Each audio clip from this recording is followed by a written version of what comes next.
I'd like to show you why knowing your why is the start of your journey. Without a strong why, it can be so difficult to reach your maximum potential. My name is Dr. Jason Balara, and every week I meet with real estate investors and mindset specialists that are taking action in order to build a life according to their own terms. We will break down what drives successful people and allows them to achieve at such a high level. If you are a professional wanting to break through, or simply someone that wants to hear an inspiring story, the Know Your Why podcast is made for you.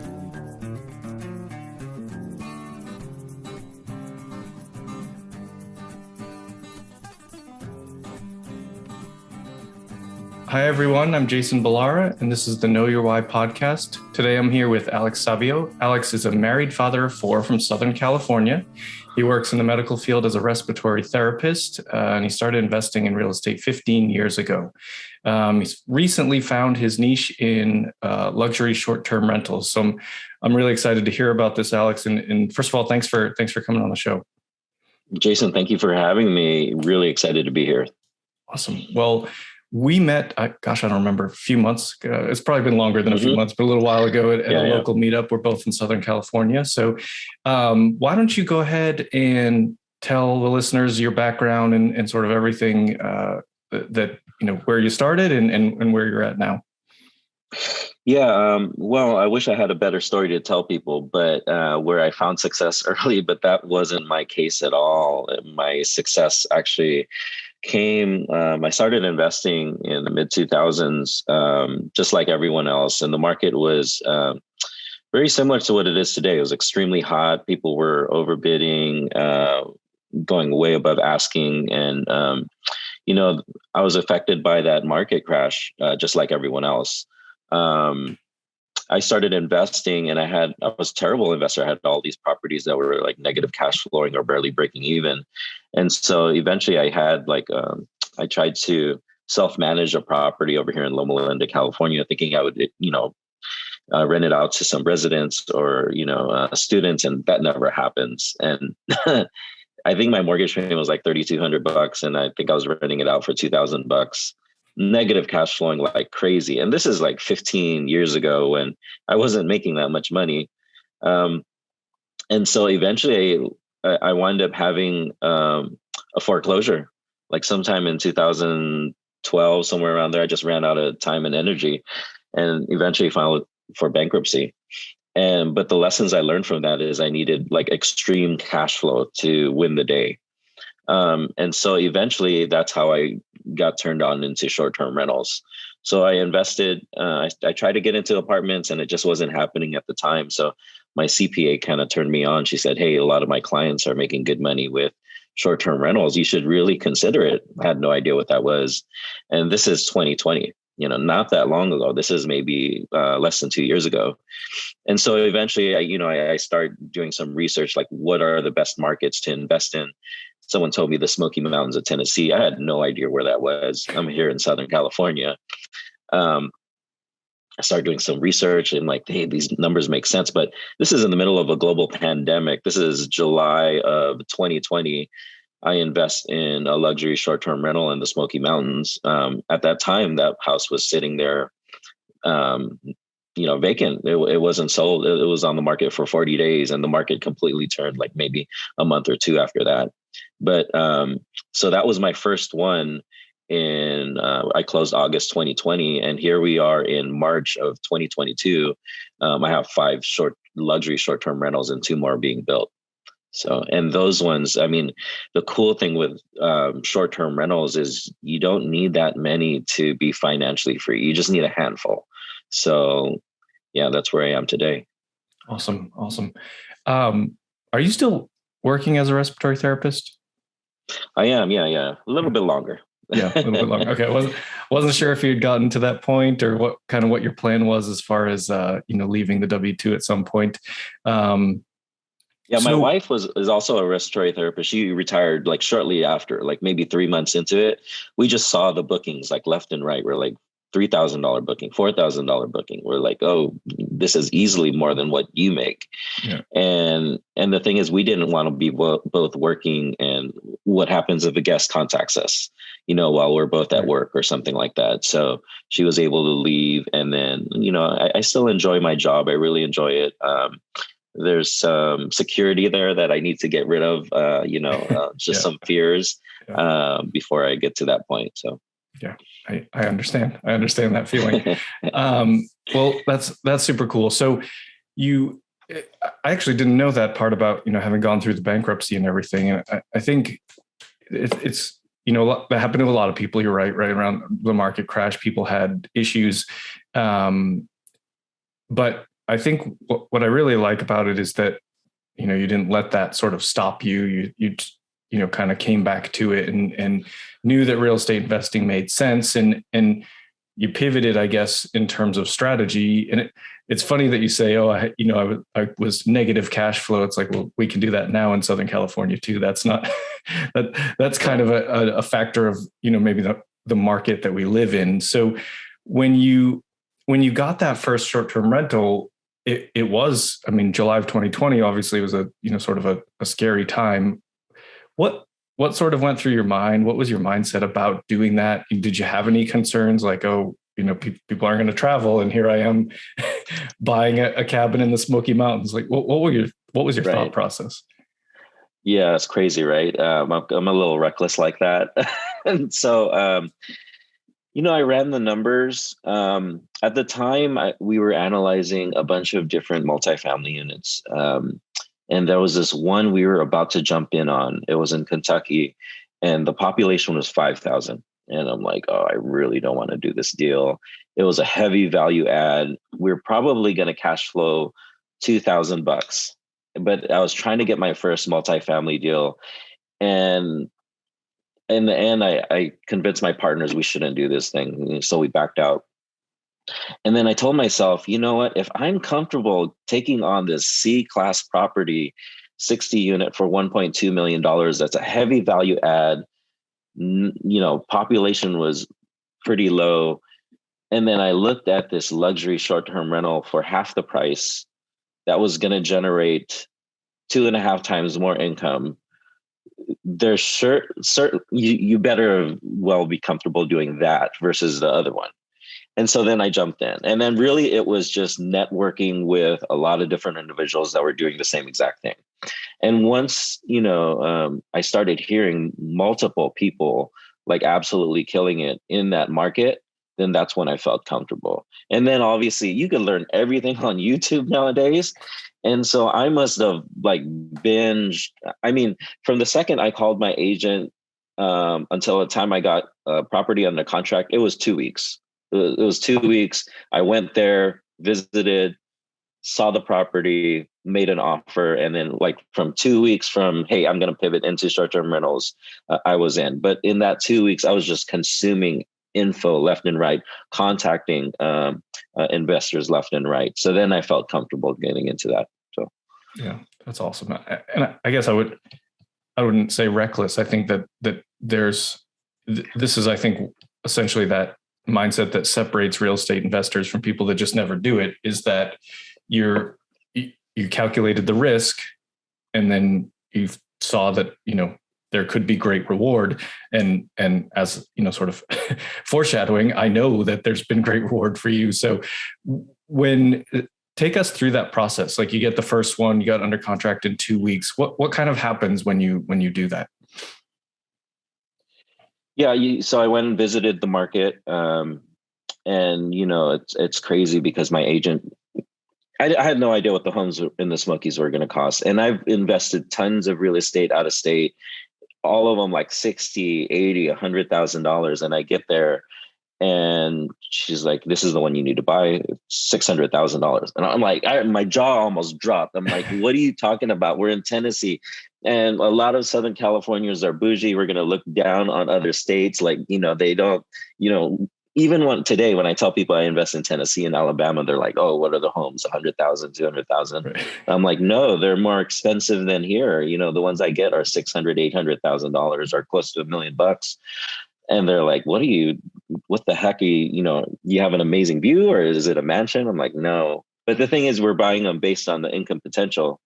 And so like, once we get the property under contract, Obviously, you have the due diligence phase. It takes about a month, the same exact thing. But the cool thing with the short-term rentals, you start getting guests right away. And actually, truth be told, like I said, I'm kind of reckless and I've made tons of mistakes in the past. I don't hide any of that. We wound up putting our property live by accident. Like we put the wrong date. And so all of us, like when we hit the live button, we get a booking like within 5 minutes. And we're like, oh crap, we got a guest coming in 3 days. And we meant to have it happen in 2 weeks because we didn't even have any like bed sheets. We didn't have any linens. But we looked at it, we said, holy crap, like these people just paid us $500 a night times 4. And we're like, that's $2,000.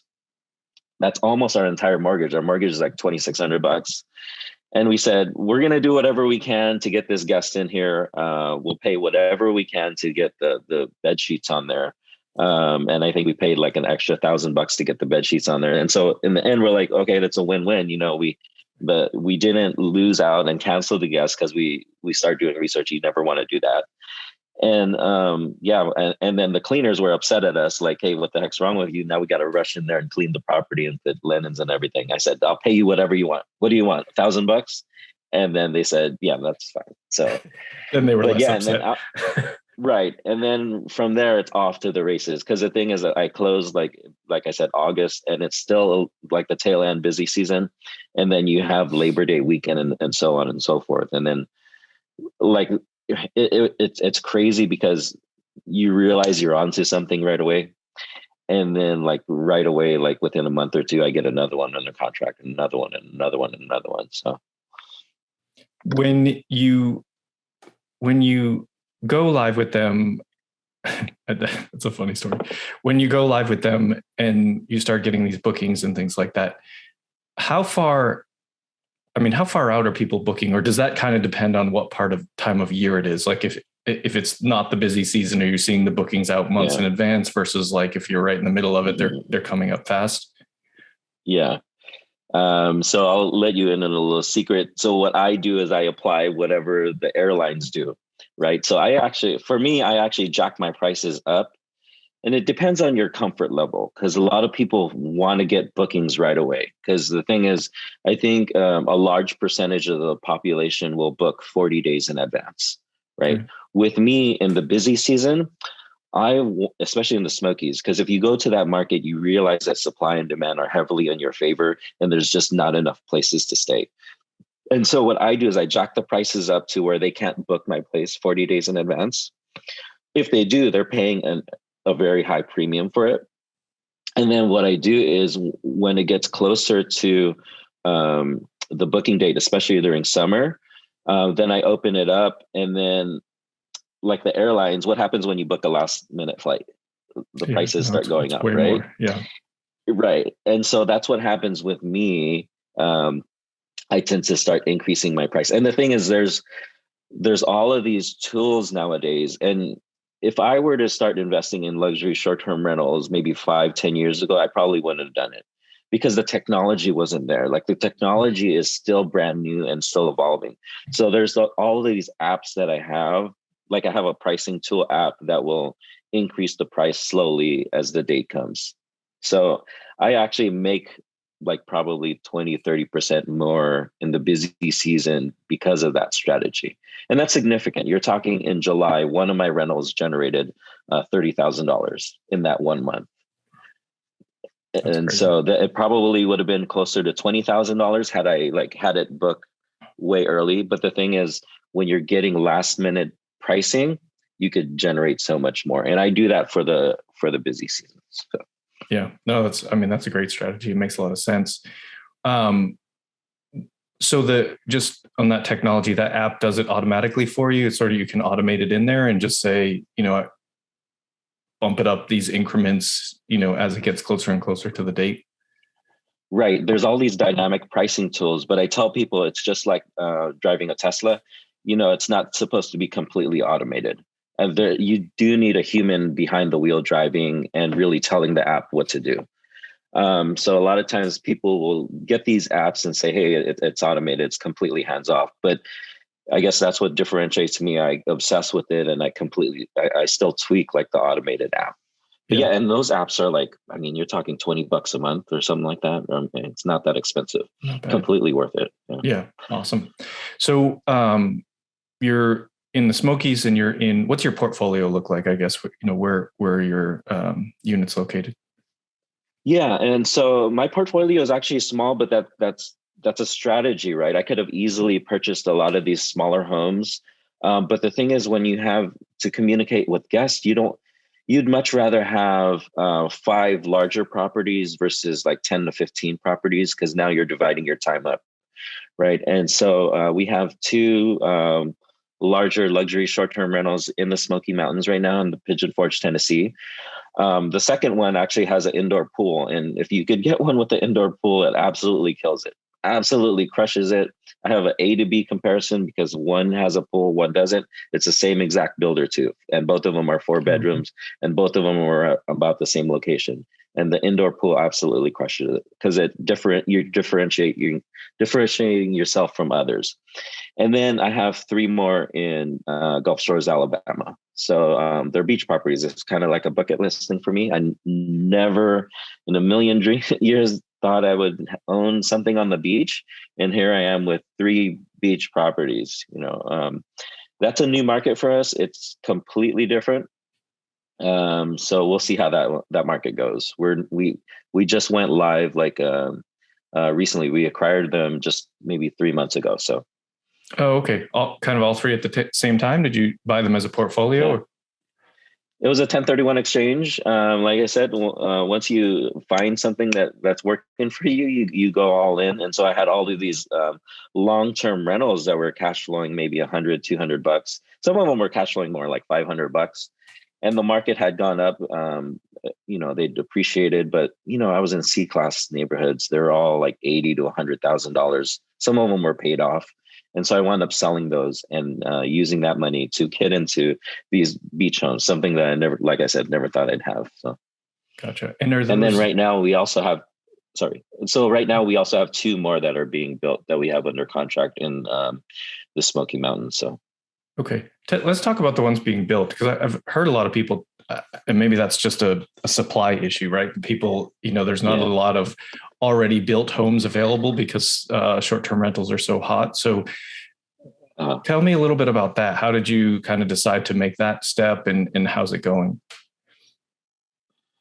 Yeah, a lot of it was luck, and a lot of it was just keep working. So the first short-term rental I bought, like I said, was on the market for over 40 days. That one absolutely crushed it. That one generates $130,000 a year. And about half of that I keep. But what happened was when I decided to get another one, I contacted my agent again, and she said, hey, the same person that built your home is building another community. And I loved the first one. So I said, yeah, absolutely, I'll get the second one. And then when I thought about it, I said, oh man, I should have got 2 or 3 of them, And so I went back to her maybe a couple of weeks later. I said, hey, you know what? Are there any more available? She said, no, are you crazy? Those things sell out within 24 hours. But I do have another one coming. That same builder is acquiring a different lot, and he's going to build more. And so I said, okay, let me know when it happens. I was the first one she called, got another one under contract, made the same stupid mistake, called her back an hour later or a day later. I said, because there was 22 lots. And I said, you know what? I should have bought all 22. Yeah. And she goes, you should have, but you only bought one, and at the time getting it under contract only required like $3,000 earnest money. Right. And so, I put $3,000 earnest money, locked in the price. Since then, I got that under contract October of 2020, and they're still not built. There's a supply and demand issue. COVID's affected it. Obviously, you have lumber prices that went up, and the supply chain issues have greatly affected the builders.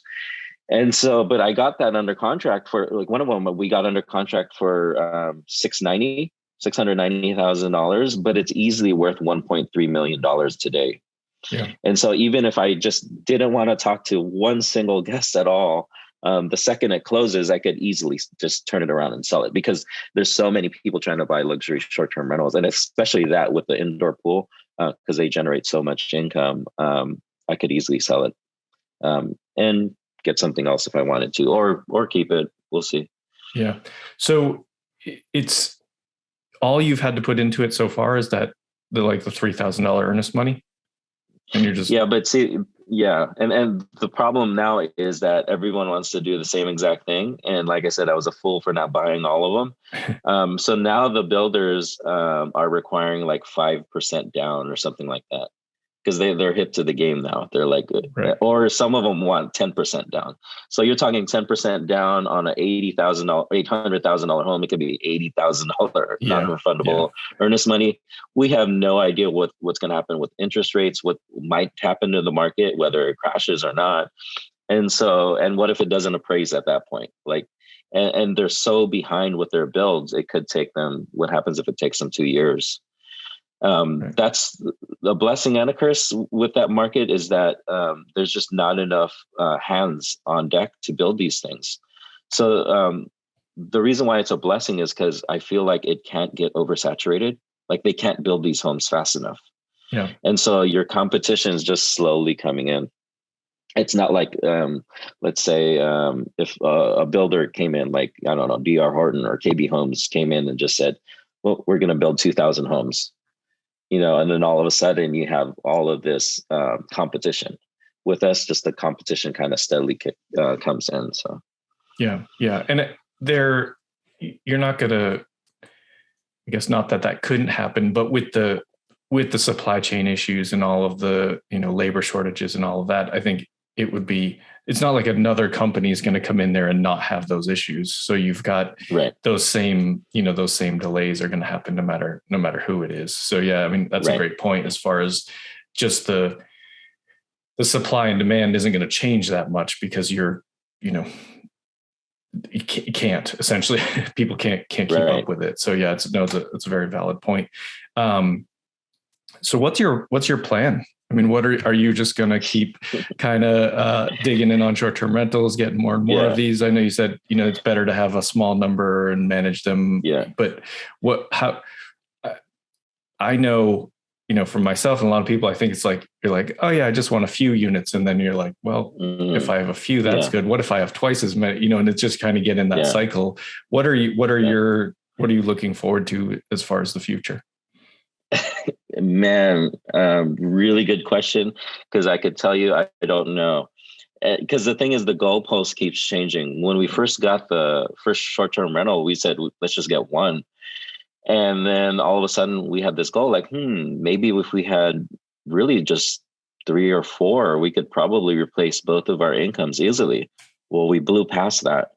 And then we're like, well, what if we double our income, and we'll pretty much hit that earlier this year or sometime this year. And so the goal really isn't the amount of units anymore or the cash flow. That has nothing to do with it anymore. Number one, I just want to help others kind of do the same exact thing.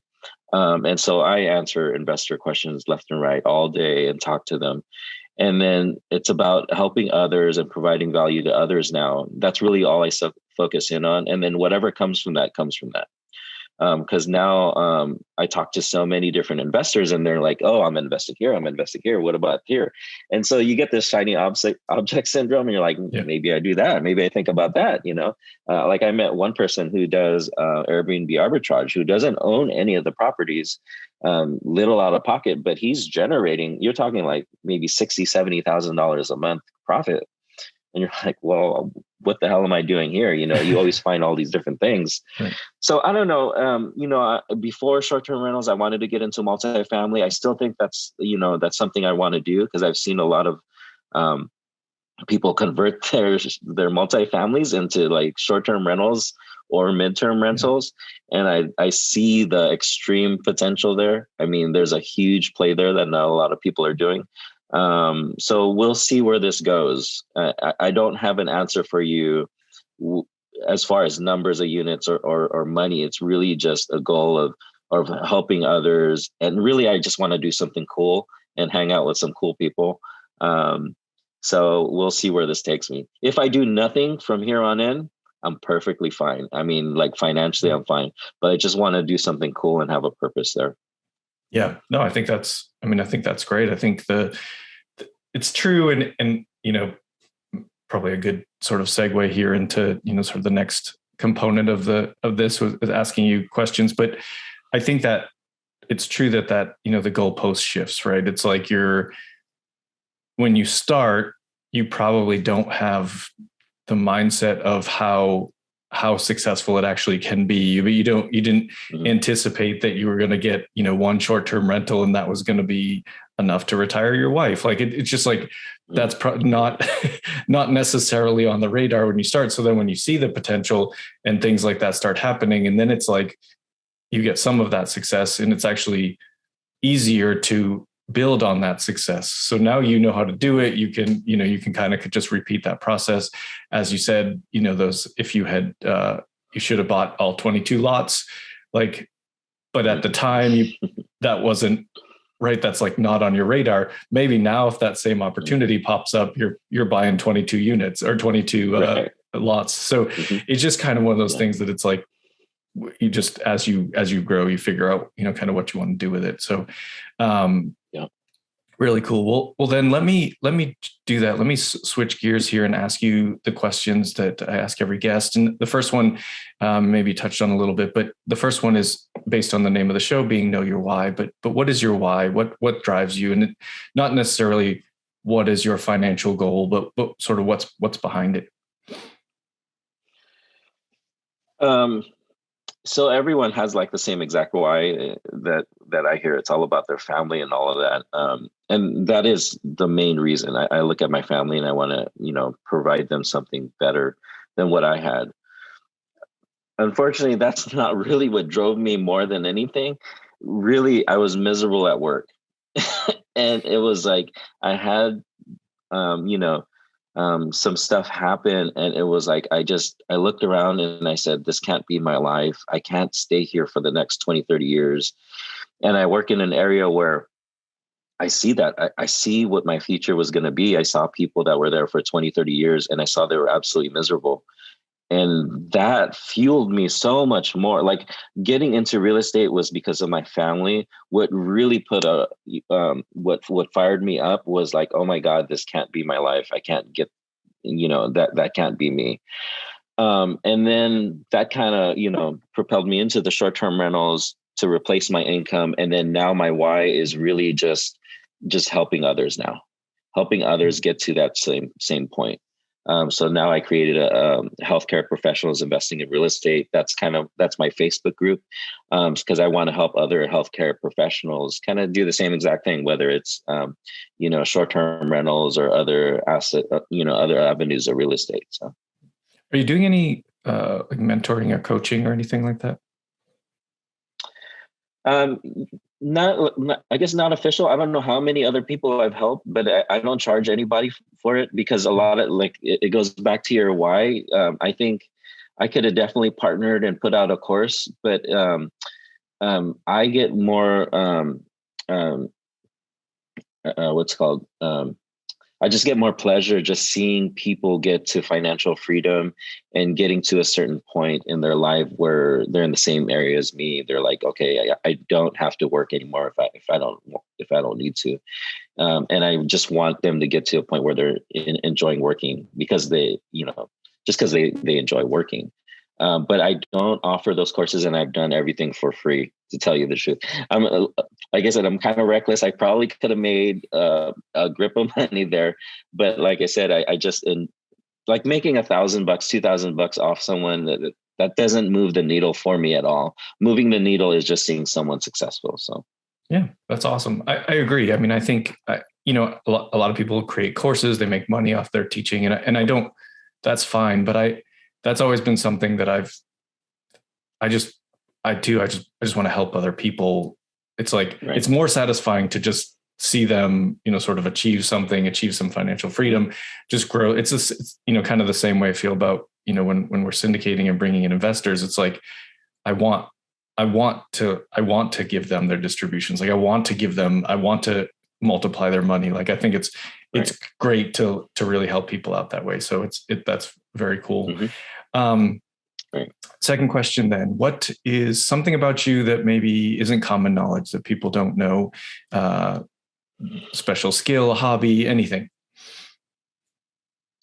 Yeah, so I'm Asian and I'm from Southern California, but I'm like this hardcore Cleveland Browns fan.